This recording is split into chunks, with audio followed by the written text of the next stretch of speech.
Salam Pisalum. Hai teman-teman. Gak kerasa kita sudah masuk masa persiapan untuk menyambut Jumat Agung dan Hari Raya Paskah. Walau masih dalam suasana pandemi, namun beberapa gereja sudah mulai mempersiapkan datangnya hari besar itu. Sebagian umat Kristen pun nampak mulai menjalankan puasa dan pantang selama kurang lebih 40 hari sebelum Paskah. Hampir mirip seperti ketika umat Muslim berpuasa menyambut Idul Fitri. Masa puasa ini memang momen yang tepat untuk kita diingatkan kembali akan hari Jumat nan Agung tersebut. Hari di mana Sang Mesias memanggul salibnya menuju Bukit Golgota. Jalan salib itu telah beliau tempuh supaya tujuan kedatangannya ke dunia tergenapi. Jalan yang penuh dengan kesengsaraan, bahkan berujung kematian. Namun jalan salib itu yang membawa kepada kemuliaan dan kemenangan. Karena 3 hari kemudian, Al-Masih bangkit dan mengalahkan maut, supaya barang siapa yang mengikut Dia akan beroleh hidup yang kekal. Tentu saja, para pengikutnya pun akan mengalami jalan yang sama dengan yang Al-Masih tempuh.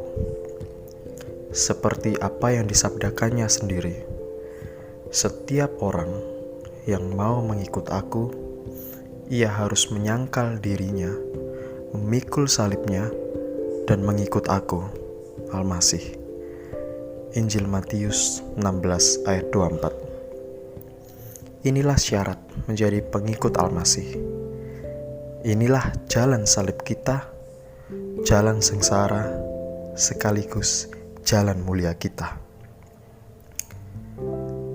Kita telah mendengar kisah bagaimana pengikut Al-Masih mula-mula menempuh jalan salibnya karena mengalami penganiayaan dari Kekaisaran Romawi. Darah para syuhada atau martir telah banyak tercurah demi mempertahankan imannya kepada Al-Masih. Ada Rasul Paulus yang wafat dipenggal, Rasul Petrus yang disalib terbalik, Mar Ignatius, murid Rasul Yohanes, wafat karena diadu dengan singa. Ada juga yang dikuliti hidup-hidup. Namun kasih Al-Masih telah menguatkan mereka menghadapi jalan salib tersebut. Bahkan Mar Polikarpus, murid Rasul Yohanes, tatkala diperintahkan oleh Kaisar Romawi untuk menyangkal imannya kepada Al-Masih, dengan lantang beliau menjawab, 86 tahun, wahai Kaisar, aku mengabdi kepada Dia, dan tak pernah sekalipun Dia mengecewakanku. Bagaimana mungkin aku dapat menyangkalnya? Kisah-kisah tersebut sejalan dengan ungkapan Santo Gregorius Nazianzen. Sebab sesungguhnya penderitaan bersama Al-Masih dan demi Al-Masih lebih baik daripada kehidupan yang nyaman bersama yang lain. Kisah tersebut meninggalkan teladan bagi kita bahwa menjadi pengikutnya bukan berbicara tentang kenyamanan duniawi, melainkan tentang hidup serupa dengan Al-Masih. Sehingga benarlah yang dikatakan kitab suci, sebab untuk itulah kamu dipanggil, karena Kristus pun telah menderita untuk kamu dan telah meninggalkan teladan bagimu, supaya kamu mengikuti jejaknya. 1 Petrus 2 ayat 21. Penderitaan yang dimaksud tidak hanya penderitaan secara fisik, namun juga penderitaan batin kita.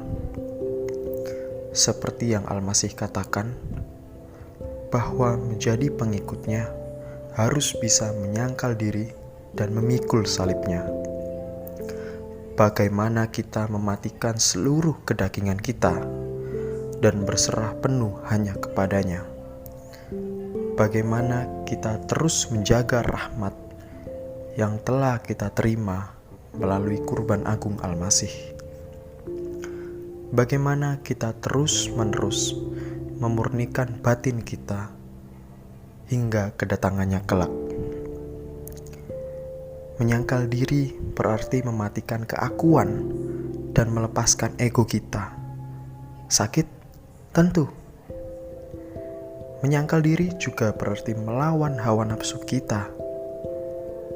Menyiksa? Aku akui iya. Memikul salib berarti kita tetap mengampuni orang lain yang telah melukai kita sedemikian parah. Menderita? Jelas. Karena itulah masa persiapan ini ada. Dengan berpuasa, membantu kita untuk menyangkal diri dan melawan hawa nafsu daging kita. Menyiapkan batin kita untuk menyongsong hari di mana Al-Masih menebus kita. Dengan menempuh jalan salib, kita disatukan dengan kematiannya. Dan kelak, ketika Dia datang kembali ke dunia, kita akan dibangkitkan dan disatukan kembali dengan kemuliaannya. Seperti ada tertulis, dengan demikian kita telah dikuburkan bersama-sama dengan Dia oleh baptisan dalam kemuliaan, supaya sama seperti Kristus telah dibangkitkan dari antara orang mati oleh kemuliaan Bapa, demikian juga kita akan hidup dalam hidup yang baru. Sebab jika kita telah menjadi satu dengan apa yang sama dengan kematiannya, kita juga akan menjadi satu dengan apa yang sama dengan kebangkitannya. Roma 6 ayat 4-5. Ketika merefleksikan ini pun, aku bergetar. Sudahkah aku layak untuk disebut sebagai pengikutnya? Sudahkah aku mati bersamanya? Sudahkah aku mampu melewati jalan salibku? Ataukah aku terus-menerus mengecewakannya dan bahkan menyalibkannya lagi untuk yang kedua kalinya?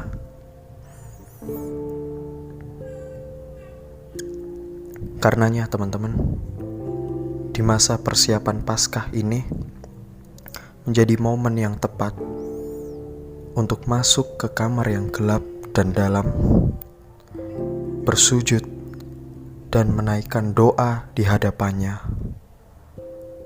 Ya Al-Masih, ya Mukholisna, ya penembus kami, kasihanilah kami orang yang berdosa ini. Ya Rob irhamna, ya Rob irhamna, ya Rob irhamna. Tuhan kasihanilah, Tuhan kasihanilah, Tuhan kasihanilah.